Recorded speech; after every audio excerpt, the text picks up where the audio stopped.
कविताको शीर्षक छ जननी महिमा। यो कविता पनि अघि गुरुहरूले गाउनु भए जस्तै साधुल विकृत छन्दमा रहेको छ। आमा हुन् जननी धरा अनि जरा संसार बुल्द अनि आमा नै पहिलो गुरु जगतकी संस्कार भन्दा पनि हुन् देवी अनि भक्ति मूल भएको जानेर ल्याए अनि आमाको महिमा सकिन्न जति नै लेखेर गाए पनि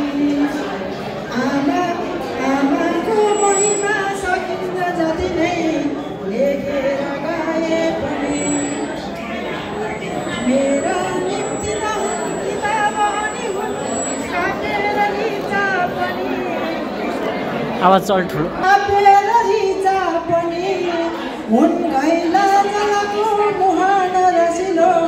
स्रष्टा र द्रष्टा अनि मैले भन्छु पुराण वेद सबको हो सारा आमा पनि आमाको महिमा सकिन्न जति नै लेखेर गाए पनि आमाको महिमा सकिन्न जति नै लेखेर गाए पनि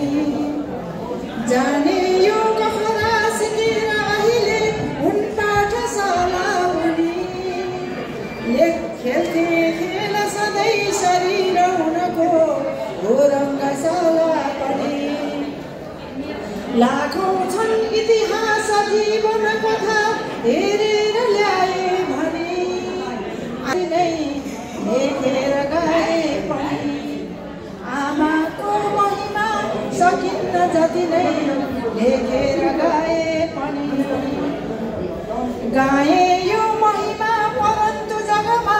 सम्झेर आमा अनि राखे शब्द